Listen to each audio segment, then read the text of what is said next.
Hello everyone, thank you for watching. My name is Neferititi and you can find my information in the description box below. This is an energy update for the week beginning Monday, June 16th, 2020. We are in some very intense energies right now as we are right in the middle of eclipse season, massive changes, secrets being revealed. Energies with the eclipse are very unstable, so this is not the best time to make final major decisions. This is a time for research, for evaluation, for review, especially since we have an eclipse this weekend and we also have 5 planets retrograde. At the time of the eclipse, it will be 6. So lots of energy that speaks to delays and slowing down. And this is going to be seen in our personal lives as well as the collective. So I'm going to talk about some of the channeled messages that I got regarding this week. And we'll go into the astrology, the crystal, the oracle cards, and the spirit animal, the angel number. So the first channeled message that I got was revelations of unrequited love. I can't never pronounce that word. But basically it's where we're seeing in our relationships where things have been one-sided. We can see this in our personal lives as well as the collective. You know, we can only take so much because our energy in this physical body is finite. And when it gets out of balance, we know that changes need to be made. So examine your connections, examine your relationships. Has there been an equal balance of give and take? The next message I got was deeper levels of shadow work. As we're moving through this season of Cancer, and Mercury's going to be going retrograde here as well, and we have the eclipse here. I'm going to talk about that in a minute. We're going to be experiencing what Spirit called spontaneous emotional upheavals. And with our energy levels being up and down, just in general, we could find ourselves in situations where we're easily triggered. This is why extreme self-care is extremely important. Finding time during your day for rest and relaxation and solitude so that you can process these emotions consciously rather than allowing yourself to be vulnerable to triggers, because we can find a million reasons, especially nowadays, to be offended, to come out of our spiritual bag, to get frazzled, to get frustrated. So our energy is our responsibility. And this is going to require us maybe pulling away from mass media, again, spending time in solitude, but doing conscious shadow work. I recommend getting a yoga mat. I've written about this on my community page, that it's just symbolizes to me a safe place for me to express myself, to allow any emotions to come up, anything that I need to purge, right? I can do on my yoga mat, and it's just symbolic of a safe place. So that's what works for me. Do what works for you. I mean, for some people, it's taking a walk in nature or sitting in your car with the windows rolled up, screaming at the top of your lungs, beating pillows, whatever's going to allow you to create that space for emotions to safely come up for your examination, for healing, and for release. The next message I got was about the clairsentience. And again, I spoke about this in my last video, but Cancer is a very psychic sign just in general. So we're going to see a heightened energy around psychic development, particularly clairsentience, clear feeling, becoming more aware of the emotional blocks in our body. And this is also where there could be potential entity attachments, because remember, these unseen negative forces that are feeding off of our energy, that want to feed off of us, can attach to our wounds. So it's very important that we are healing these in the way that's suitable for us, to the best of our ability. And I believe that healing is cyclical. We have times for healing, then we have times for integration. We have times for really leveling up. Okay, so it's all about knowing where you are in this cycle, but as a collective, we are in a space of healing. So awareness is key. Awareness of, like I said, the energy vampires, awareness of where you are allowing your emotional energy to be drained. So let's move on to the astrology. Mercury is going retrograde on June 16th, and he will be here until August 5th, with 5 other planets retrograde, and Neptune will be stationing retrograde here on the day of the new moon eclipse in Cancer. So this is about slowing down, repeating, reassessing, all of those rewords. Confusion, second guessing, and misinformation can be themes when Mercury is going backwards in the sky. That's the way that we perceive it anyways here from our vantage point on Earth. But this is not the best time to sign on the dotted line, not the best time to make big ticket purchase items, definitely not a good time to get married or divorced.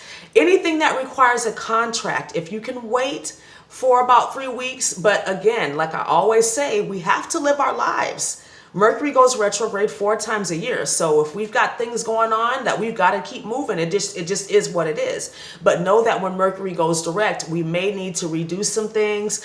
We may find out or get information that was missing that could have been relevant to the decision that we made. So we might have to make another decision or make some adjustments.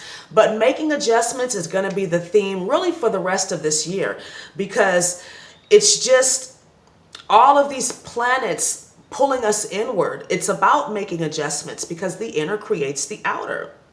With this particular Mercury retrograde, it's going to be very emotional, very sensitive. So it's best to pick your battles, knowing that communications are going to be flaky, right? People are just not mentally online as much as they would be. Just kind of expect the unexpected. People are going to be really feeling themselves, and you are going to see a lot of people making videos and saying things about how they really feel. And Mercury, as I mentioned in the last video, is going to make some very challenging aspects to Mars on the 8th and on the 27th. So these could be just good days to stay at home, don't talk to anybody, maybe good days to practice solitude, right? Just kind of shutting yourself off from the world so that you can get the downloads from spirit, maybe work on some home improvement projects because Cancer rules home and family. On the 21st is the Cancer new moon solar eclipse. This is beginning a 19-year cycle, cycles within cycles, right? And this is also marking the summer solstice and Lithia, if you celebrate here in the Northern Hemisphere. This is going to be very external energy, collective energy, triggering world events. And as I mentioned, this is the midsummer, so this marks the longest day, the shortest night. And really in general, this time of year is about celebrating the earth moving into a time of abundance and harvest. You can see the ritual times listed here. The new moon is exact at 11:41 p.m. Pacific Standard Time on the 20th, and then 2:41 a.m. Eastern Time on the 21st. Because this new moon is at 0 degrees of Cancer, this is a very powerful moon for ritual work of all kinds, especially related to your emotional healing and your home life, home improvements, feeling at home within yourself. This is very insightful. Like I said, a very psychic and powerful moon. Again, this is one of 3 eclipses within a 6-week period. So major endings and beginnings. But the developments can take up to 6 months just because, remember, we live in a world of multidimensionality. So what occurs in the ethers or the higher dimensions takes time to manifest in the 3D world because it has to move through all of that density. So again, home, family, early childhood, healing, emotional healing, inner child healing, healing emotional habits. And again, with Mercury retrograde here, this energy is strong for head and heart integration, for healing. That's a huge theme. This new moon is being challenged by Saturn, and this is a quincunx, which is typically considered a minor aspect, but because this is 0 degrees, this is powerful. So restrictions, delays. This reminds me of that Public Enemy song, Fight the Powers That Be, right? So we're going to definitely see a clash between what we believe are our personal freedoms versus the restrictions that are being placed on us by the collective, by the quote unquote powers that be. So we definitely have more challenging times ahead of us, especially here in the US. It just is what it is. I mean, I'm not here to give you a pat on the butt, right? We have to be ready for these times, these changing times, these adjustments that we're going to have to make moving forward. It just has to happen, especially as we're moving into these higher frequencies. Saturn is the taskmaster, the disciplinarian. So he's asking us to take responsibility for our lives on all levels, for our energy, for our emotions. Be careful what you connect to. Again, with Mercury retrograde, there's going to be a lot of information flying. You know, a lot of people are going to just be saying things on the news just to keep people comfortable, keep people distracted. But it's so important that you go within and determine what's truth. This is great energy for focusing on hard work, patience, and being disciplined, doing one thing at a time. This new moon to me speaks to getting back to the basics, back to home and family and what makes you comfortable, but being willing to step out of those comfort zones, because this is eclipse energy, into a new normal, a new level of comfort and security. And with Saturn here suggesting that this is going to take time, it's important for us to be aware, to pay attention to the synchronicities, to the information that we're getting directly from Spirit, because it's going to provide us with the next steps that we need to take, okay? So the next 6 months are going to be very transformative, very revealing, and very character building. All right. So let's move on to the angel number. And the number that came up was 815. This is a number about stepping out of your comfort zones, again, into a new level of love, a new level of believing that dreams can and do come true. Do you believe in wish fulfillment? Right? Or are you comfortable just being in that energy of longing, of wishing, of hoping? And as I've mentioned in other videos, hope is for the beggar, okay? So 815 also speaks to restraints needing to be shed to allow new opportunities to come in. This is for the collective and on a personal level. The changes ahead of us are going to be challenging, but relevant and necessary. So go with the flow and act on the guidance that you get. And trust yourself. Stand by the decisions that you make. Don't waver. The angels are guiding you, aiding you, and assisting you in these changes. So be brave and optimistic and do what needs to be done. So let's move on to the oracle cards. And I was led to the Oracle of the Fairies, and Believe in Magic came up. This is one of my favorite cards. And what this speaks to is about just believing in yourself, even though this fairy, if you notice, she's surrounded by darkness and confusion, but she looks very sure about her way forward because she's being guided. She's being led. She almost looks like she's pregnant too, like she's expecting, right? Something's gestating. The blues and the greens in this card to me symbolize emotional healing, emotional energy available to us for heart chakra healing, throat chakra, third eye, crown, those higher chakras, right? This is also about inner child healing, which is definitely connected to this Cancer energy. A lot of our inner child wounds, believe it or not, affect our twin flame connection, because we have to be willing to move past those feelings of abandonment, neglect, or not feeling good enough, not feeling worthy. These all stem from childhood. And we can see these even in our adult relationships. So we need to bring healing to those. And this also speaks to, in reference to the divine twin flame journey, when we're healing, we often think that we need to let that person go, that we need to release them. And yes, that is true to a certain degree, but it's not about walking away from that person so much as it is you walking towards yourself. Because as light workers, as way showers, we are illuminating the way forward for our twin, for the collective. So it's not about letting things go or letting people go in the sense that we're just completely cutting them off, which may also be necessary to protect your energy. But it's about shifting your focus on moving towards yourself and your goals and your dreams, believing in the magic that is all around you. And if you look, it's kind of chaos, right? Magic is chaotic at first. When we're doing ritual work, or even when we're praying, or especially when we're emotionally charged, when we're praying, we're just kind of like, oh, help me, help me, help me. It's kind of chaotic. The energy is moving and swirling, but that's the process of creation, right?